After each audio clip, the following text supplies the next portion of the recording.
Pertama-tama saya mau mengingatkan Profesor Denny.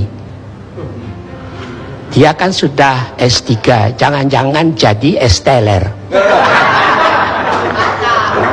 Pada waktu saya mulai mengajar tahun 59, Ruhut Pohan mungkin belum lahir, termasuk Denny ini.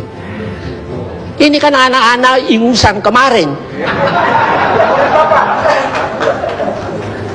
Saya mau mengatakan kepada Profesor Denny, jangan bikin afleidingsmanoeuvre. Afleidingsmanoeuvre itu ialah mengalihkan perhatian. Dari zaman Pak Harto, masuk keluar penjara itu sudah biasa.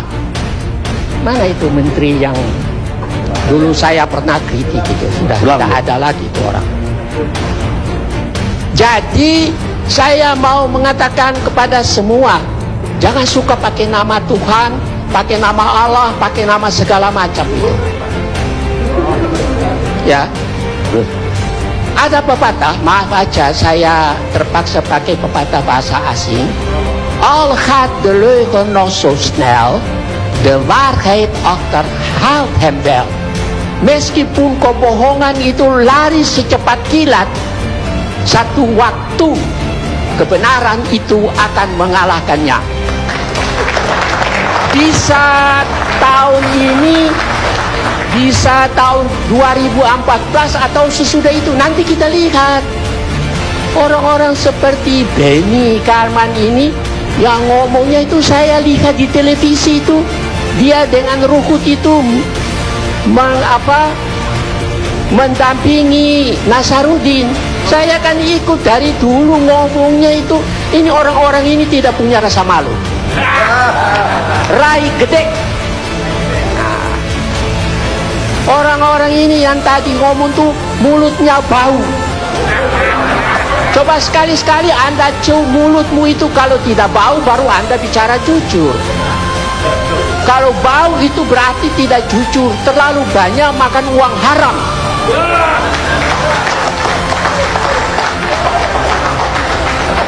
Pak Karni, ada dua ahli hukum betulan dari Belanda, termasuk saya mau kritik seorang S-teler juga, profesor, beberapa waktu yang lalu bicara di TV One tentang masalah tabrakan. Ya toh. Ini polisi ini kan sudah rusak. Ya. Dua orang itu, yang satu Profesor Dr. Leo Polak dengan disertasinya setebal begini, dan yang satu itu Herman Bianchi, seorang ahli kriminologi. Mereka menulis begini singkatnya, strafrecht is een slecht recht. Hukum pidana itu adalah hukum yang jelek.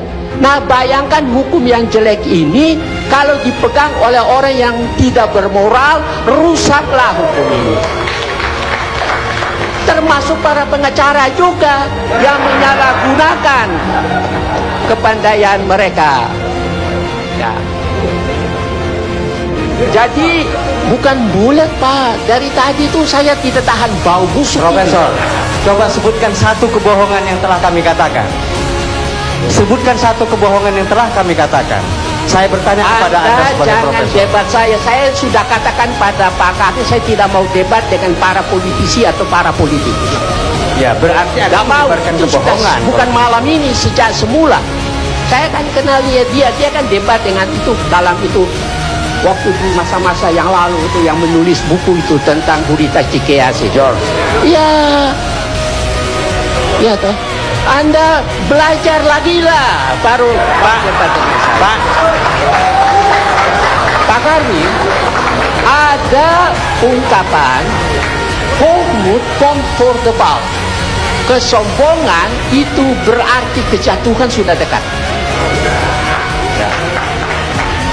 Saya pikir terpaksa saya harus kemukakan mengenai masalah polisi ini, karena tadi saya dengar gitu ya. Polisi ini sebetulnya tidak melindungi rakyat, malahan pagar makan tanaman.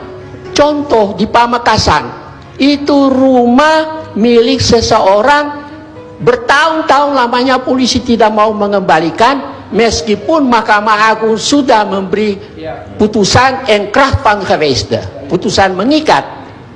Di Medan, polisi seperti pagar makan tanaman, mengantar orang untuk mengusir si pemilik rumah. Saya berharap dua ungkapan ini didengar oleh Polisi. Kapolri, ya toh, supaya, atau kalau dia mau dengar, gunting kumisnya dulu, kasih baik-baik. Begini Pak, ini sudah pukul 11, ya toh. Saudara Ruhut kan masih ingat, dia pernah bilang itu saya tapi sudah pikun, nanti saya kirim ambulans. Ayo, betul apa enggak? Nah, lalu orang tanya kepada saya tapi jawabnya apa? Saya bilang tidak perlulah, orang seperti Ruhut itu kalau saya jawab, harga diri saya jatuh. Tetapi karena didesak, termasuk harga diri saya juga jatuh kalau ini nantang saya. Si Pohan ini orang Batak kan, begitu kan. Saya hanya mau mengatakan kepada mereka, the twee praten als een kip zonder kop. Keduanya itu bicara seperti ayam tanpa kepala. Terima kasih. Oke.